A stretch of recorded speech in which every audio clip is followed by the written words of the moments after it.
pouvais pas en vouloir à mes parents, puisque c'était la règle, et que mes parents me disaient « tu sais très bien que l'on ne peut pas, tu sais très bien que tu ne peux pas, que Jéhovah ne veut pas ça, et que tu vas déplaire à Jéhovah ». Et c'était la menace ultime, déplaire à Dieu, déplaire à Jéhovah. La culpabilité et la honte étaient quotidiennes. Déjà parce que les témoins de Jéhovah, et quand je parle des témoins de Jéhovah, je ne parle pas des adeptes, mais du mouvement, impose à ces adeptes tellement d'interdictions et tellement d'obligations que c'est matériellement impossible de toutes les faire. Et que cette impossibilité systémique qui est organisée fait que on se sent en permanence en dessous de tout. On est toujours contrarié dans le moindre de nos désirs, dans le moindre de nos envies.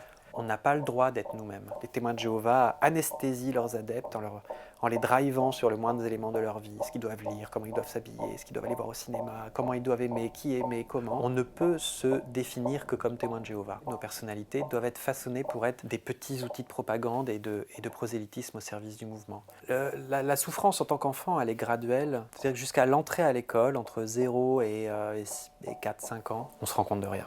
Le monde dans lequel on vit répond à des règles qui nous ont été données et qu'on ne remet pas en question en tant qu'enfant. Si nos parents nous disent « Jéhovah existe et c'est Dieu », et puis les gens autour de vous sont des gens dangereux parce qu'ils sont sous l'influence de Satan, vous les croyez. Et à cette époque-là, moi je croyais au monstre sous le lit.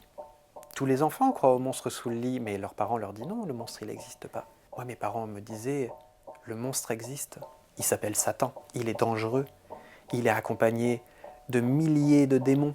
Et le pire, c'est qu'ils sont invisibles et qu'ils peuvent te toucher alors que toi, tu ne peux pas les toucher. Et tous ces démons-là rôdent autour de toi et ils attendent qu'un seul faux pas, un seul pour fondre sur toi et te faire partie du côté obscur de la force. » L'imagerie qui m'effraie m'est fournie par le mouvement et m'est confirmée par mes parents. C'est d'une violence extrême et je vais vivre avec ces peurs jusqu'à mes 22 ans.